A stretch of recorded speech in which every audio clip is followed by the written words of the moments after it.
TBS পালসে সবাইকে স্বাগত জানাচ্ছি। আমি জাহিদ নওয়াজ খান। আমরা আজ কথা বলবো মিস্টার সাইফুল ইসলাম শুভর সঙ্গে। সাইফুল ইসলাম শুভ নবাব সলিমুল্লাহ একাডেমির সাধারণ সম্পাদক। আপনাকে টিবিএস পালসে স্বাগত জানাচ্ছি। জি, আপনার মাধ্যমে সকল অডিয়েন্সদেরকেও জানাচ্ছি আমার পক্ষ থেকে প্রাণঢাল অভিনন্দন ও শুভেচ্ছা।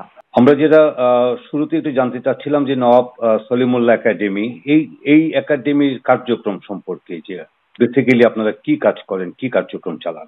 মূলত নবাব সলিমুল্লাহ একাডেমি, আপনি জানেন যে এই নবাব সলিমুল্লাহ একাডেমি যে সেই নবাব সলিমুল্লাহ যার অবদানের ফলে আজকে ঢাকা বিশ্ববিদ্যালয়, আজকে সে বুয়েট বলেন যাই বলেন, আধুনিক ঢাকার জনক যাকে বলা হয়, সেই নবাব সলিমুল্লাহর নামে 1987 সালে এই একাডেমিটি প্রতিষ্ঠা করেছেন আমাদের শ্রদ্ধেয় প্রেসিডেন্ট মোহাম্মদ আব্দুল জব্বার ভাই। তিনি আজও নবাব সলিমুল্লাহ একাডেমির সভাপতির দায়িত্ব পালন করছেন।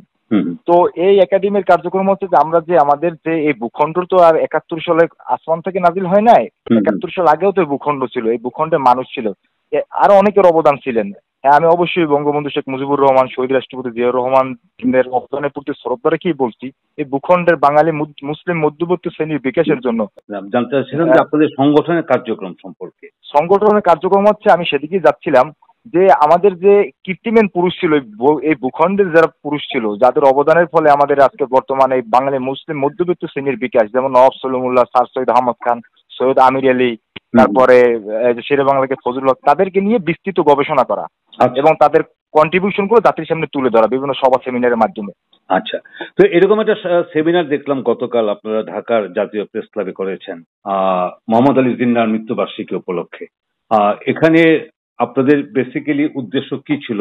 মোহাম্মদ আলী জিন্নাহর মৃত্যুবার্ষিকী পালন করার ক্ষেত্রে আপনারা জাতিকে, বাংলাদেশকে কি মেসেজ দিতে চেয়েছেন? দেখুন, মোহাম্মদ আলী জিন্নাহ তো শুধু পাকিস্তানের না, তিনি সমগ্র ভারতবর্ষে মুসলমানদের অভিসংবাদিত নেতা ছিলেন। আপনি জানেন নিশ্চয়ই যে 1947 সালে যে আমাদের এই ভূখণ্ডটি, বাংলাদেশের সংবিধানে অত্যন্ত সুস্পষ্টভাবে বলা আছে যে সাবেক পূর্ব পাকিস্তানের চিহ্নিত সীমানাই বর্তমান বাংলাদেশ।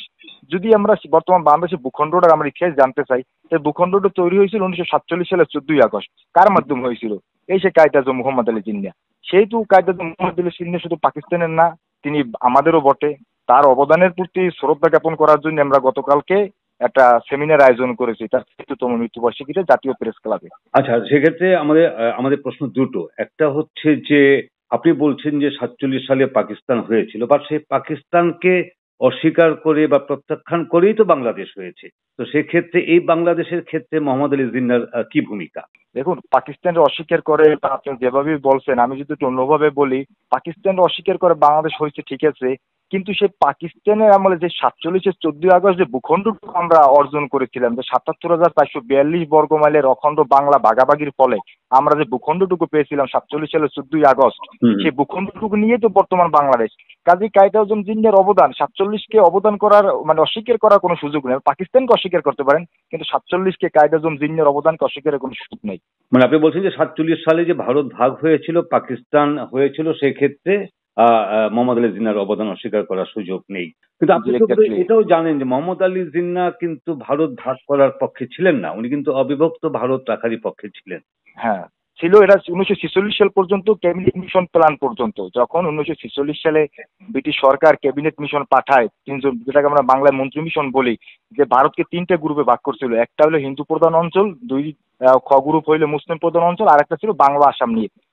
কায়েদ আজম জিন্নাহ বা মুসলিম লীগ এটা মেনে নিয়েছিল, ভারতকে অখণ্ড রেখে আঞ্চলিক স্বায়ত্তশাসনের ভিত্তিতে যে গ্রুপগুলোকে মনে করেন এই কমিউনালিজমের ভিত্তিতে যাতে ভাগ করে মুসলমানরা যাতে তাদের স্বায়ত্তশাসন ভোগ করতে পারে। কিন্তু এটা যখন নেহেরু মানলেন না, তিনি যখন মন্ত্রী মিশন পরিকল্পনাটাকে তিনি অস্বীকার করলেন মানতে, তিনি বললেন কি, যে সংখ্যাগরিষ্ঠতার জোরে আমরা ক্যাবিনেট মিশন পরিকল্পনাকে আমরা সংশোধন করে নিতে পারবো।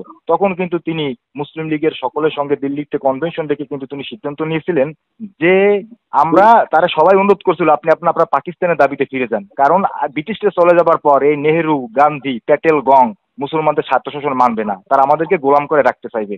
দ্যাটস ওয়াই কিন্তু তিনি মনে করেন তার পাকিস্তান দাবিতে আবার ফিরে গিয়েছিলেন। তো সেক্ষেত্রে উনি হচ্ছেন পাকিস্তান, আপনার বক্তব্য অনুযায়ী পাকিস্তান রাষ্ট্রের প্রতিষ্ঠাতা বা জনক, যেটা বলছেন কায়েদে আজম। আপনাদের গতকালকের সেমিনারের ব্যানারে লেখা ছিল কায়েদে আজম মোহাম্মদ আলী জিন্নাহ। তো সেই কায়েদে আজম, তো আমরা যদি দেখি বাংলাদেশের ক্ষেত্রে আপনি কিভাবে কায়েদে আজম শব্দটি ব্যবহার করছেন? উনি তো আর বাংলাদেশের জাতির পিতা না। উনি এমন একটি রাষ্ট্রের বা জাতির পিতা যে রাষ্ট্র এবং জাতি আহ, আহ, এই এই ভূখণ্ডে আর তার কোনো অবস্থান বা অস্তিত্ব নেই। তো সেক্ষেত্রে আপনারা কেন তাকে এখনো কায়েদে আজম বলছেন? Okay, let me explain brother. Hmm first of all, আপনার কায়েদে আজম শব্দের অর্থ কোনো জাতির পিতা না। জাতির পিতার উর্দু হচ্ছে বাবায়ে কম। তো কায়েদে আজম হচ্ছে, আমরা যেমন বঙ্গবন্ধু বলি না, হুম কায়েদে আজম হচ্ছে শব্দটা বাংলা করলে দাঁড়ায় হচ্ছে মহান নেতা। হুম। আমরা তো আর তাকে বাবাই কম বলি নেই, আমরা বলছি কায়েদে আজম অর্থাৎ মহান নেতা। মহান নেতা মুহাম্মদ আলী জিন্নাহ। এটা যে বাংলা আপনি এভাবে করেন, আমরা যদি বলতাম বাবাই কম মোহাম্মদ আলী জিন্নাহ, তখন একটা প্রশ্ন দেখা দিত, আপনারা কিভাবে তাকে হুম। জাতির পিতা বানান। কিন্তু লোকজন তো মনে করে যে কায়েদে আজম মানে হচ্ছে জাতির পিতা, এরকম এটা কি? তাদের অজ্ঞতা, এটা তাদের অজ্ঞতা। আমরা কি করতে পারি বলুন? আচ্ছা, সেক্ষেত্রে এই আপনার মানে আপনারা তো অনেক বছর আপনাদের কোনো কার্যক্রম আমাদের ওইভাবে চোখে পড়েনি। আপনি বলছেন 87 সালে প্রতিষ্ঠিত হয়েছে নওয়াব সলিমুল একাডেমি। গত 8-10 বছরে এই একাডেমির কোনো কার্যক্রম চোখে পড়েনি। হঠাৎ করে এই বছর এসে কেন আপনারা মোহাম্মদ আলী জিন্নাহর মৃত্যুবার্ষিকী পালন করছেন? দেখুন, আমি আপনাকে বলি, আমরা ঠিক আছে বড় পরিসরে কোনো প্রোগ্রাম করতে পারিনি, বিভিন্ন ডিফিকাল্টিস ছিল, লিমিটেশন ছিল।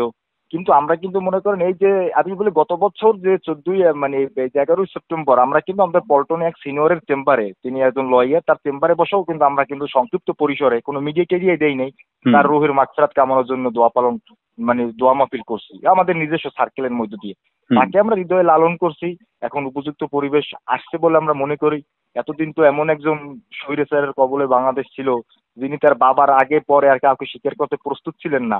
দ্যাটস ওয়াই আমরা করতে পারি নাই। এখন ভাবছি যে এখন বাংলাদেশে মত প্রকাশের স্বাধীনতা, বস্তুনিষ্ঠ ইতিহাস চর্চাটা করা যাবে, যার কারণে আমরা করছি। কিন্তু আপনি মোহাম্মদ আলী জিন্নাহর আদর্শ ধরে রেখে এই বাংলাদেশের জন্য আর ভালো কি করতে পারবেন?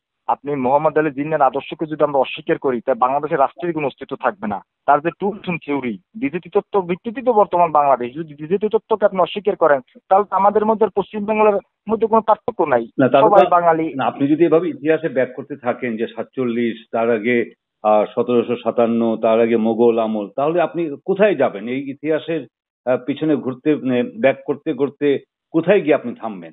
ইতিহাসের মনীষীরা বলেছে না, ইতিহাসের সবচেয়ে বড় শিক্ষাই হলো ইতিহাস থেকে কেউ শিক্ষা নেয় না। হুম আমাদের যদি আমরা ইতিহাস সম্পর্কে সচেতন না হই, তাহলে আমাদের ভবিষ্যৎ প্রজন্ম তো অন্ধকার। আপনি একটা জিনিস বিষয় ভাবেন, পৃথিবীতে বাংলাদেশ হচ্ছে এমন একটা মুসলিম দেশ, তার আশেপাশে কোনো মুসলিম রাষ্ট্র নাই। আজকে বাংলাদেশ একটা মুসলিম রাষ্ট্র ছিল বলে রোহিঙ্গা আসতে পারছে। আপনি দেখেন আফগানিস্তান যুদ্ধের সময় কি করছে, হাজার হাজার শরণার্থী, লক্ষ লক্ষ শরণার্থী পাকিস্তান ইরানে আশ্রয় নিছে। আজকে বাংলাদেশের সাথে যদি চতুর্দেশ শত্রুদেশ পরিবেষ্টিত হয় বাংলাদেশ, আপনি বাংলাদেশের যদি আমাদের জাতিসত্তা বলতে যদি কিছু থাকে, তাহলে মুসলিম জাতিসত্তাই আমাদের জন্য সর্বাধিক গ্রহণযোগ্য। মানে আপনি এই আমরা বলছেন যে বাংলাদেশ চারদিকে শত্রু বেষ্টিত। চতুর্দেশ পরিবেষ্টিত, এটা তো দিবেলকর না স্পষ্ট। আছে মানে বাংলাদেশের আশপাশে কোনো মুসলিম দেশ আছে যারা আমাদের আশ্রয় দিবে কখনো প্রয়োজনে? না, সেটা তো আপনি তো আর আপনি কোথায় জন্ম নেবেন সেটা তো আর সিদ্ধান্ত নিতে পারেন না। আপনার হ্যাঁ, যেখানে হ্যাঁ। জন্ম হবে সেভাবেই তো আপনি প্রতিবেশী হোক। সেই সেই প্রতিবেশী বন্ধু হতে পারে, সেই প্রতিবেশী অবন্ধু হতে পারে। কিন্তু আপনি যদি এরকম মনে করেন যে আপনি শত্রু বেষ্টিত অবস্থায় আছেন, তাহলে সেটা আমাদেরকে এই দুই দেশের সম্পর্ককে কোথায় নিয়ে যাবে? সেটা কি কোনো ভালো দিকে কিছু নিয়ে যাবে? না, না, আমি বলছি আপনাকে যে আসলে এই যাতে আমরা ভালো দিকে যেতে পারি, আমাদের যদি মুসলিম জাতীয়তা, মুসলমানদের সক্রিয়তাকে যদি আমরা বিসর্জন দিয়ে তাদের সাথে বন্ধুত্ব করি, তখন কিন্তু বাংলাদেশের মনে করেন আপনার স্বাধীনতা সার্বভৌমত্ব বিঘ্নিত হবার সমূহ আশঙ্কা থেকে যায়। কাজেই আমরা বলছি তাদের সঙ্গে আমাদের বন্ধুত্ব অবশ্যই থাকবে, কিন্তু সেটা হবে আমাদের যে টু নেশন থিওরির আলোকে যে প্রাপ্ত, যে আমরা একটা ইন্ডিপেন্ডেন্ট একটা নেশন, আমরা একটা স্বতন্ত্র জাতি, আমরা মুসলিম জাতিসত্তার বলে বলিয়ান হয়ে আমরা আমাদের দেশের স্বাধীনতা সার্বভৌমত্ব কিভাবে টিকিয়ে রাখতে পারি, সে বিষয়ে তো আমাদের সেই চেতনাটা হৃদয় লালন করতে হলে আমাদের ইতিহাস বেশি বেশি পাঠ করা প্রয়োজন। না, কিন্তু টু নেশন থিওরি তো আর খাটে নাই। টু নেশন থিওরির পরে 23 বছরের যে অত্যাচার, জুলুম, নির্যাতন, সেই জন্যই তো বাংলাদেশের জন্ম।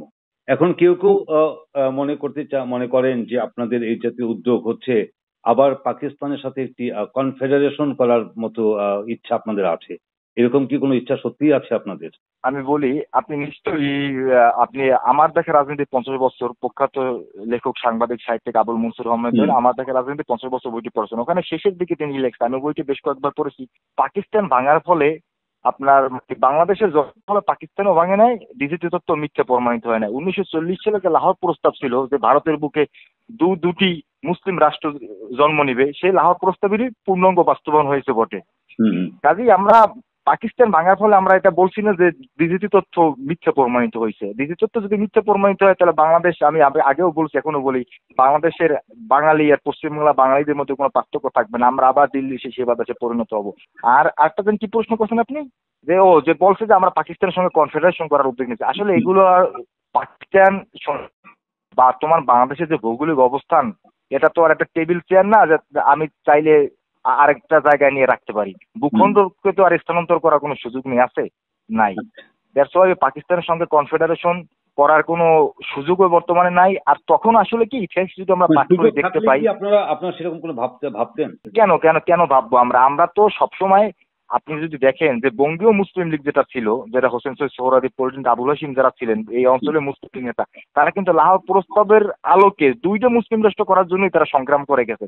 তো 47 সালে তারা কেন পারে নাই? তারা কিন্তু বাধ্য হয়েছে পাকিস্তানের সাথে জয়েন করতে। কেন কি, যে Shyamaprasad Mukherjee, just listen to me, আপনার 46 সালে শ্যামাপ্রসাদ মুখার্জি কি বলো, যদি ভারত ভাগ না হয় তাও বাংলাকে ভাগ করতে হবে। কেন?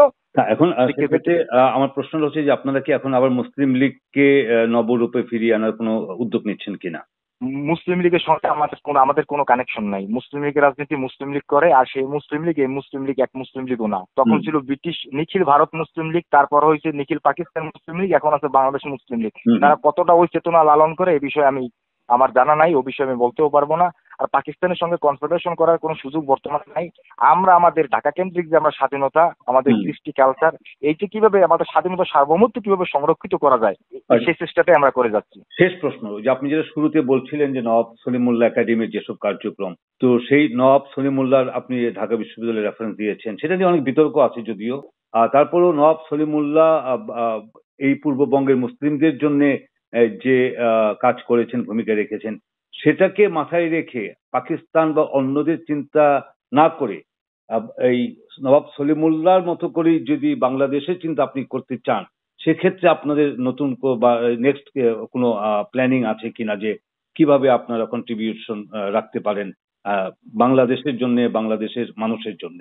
দেখেন, নওয়াব সলিমুল্লাহ তিনি তো শুধু, ঠিক আছে তিনি বাঙালি মুসলমানদের জন্য কিছু করছে, কিন্তু তিনি কিন্তু তার নেতৃত্ব কিন্তু বাঙালি মুসলমানদের মধ্যে সীমাবদ্ধ ছিল না। তিনি 1906 সালের যখন তিনি মুসলিম লীগ প্রতিষ্ঠা করেন, তিনি কিন্তু সর্বভারতীয় মুসলিম নেতাদের উপস্থিতি ঘটিয়েছিলেন ঢাকার শাহবাগে। কাজেই তিনি কিন্তু সর্বভারতীয় নেতা ছিলেন। আর আমরাও মনে করেন ঠিক আছে, বর্তমান বাংলাদেশ একটা ইন্ডিপেন্ডেন্ট কান্ট্রি, আমরা এই রাষ্ট্র রক্ষার জন্য আমরা কাজ করে যাচ্ছি, কিন্তু আমরা কিন্তু সর্বভারতীয় মুসলমানদের কল্যাণের দিকটি আমরা ভাবছি।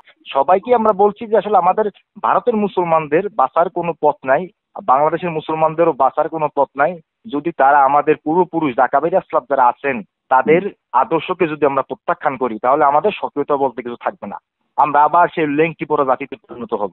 সাইফুল ইসলাম শুভ, আপনাকে অনেক ধন্যবাদ টিবিএস পালসকে সময় দেওয়ার জন্য। জি ভাইয়া, আপনাকে অশেষ ধন্যবাদ।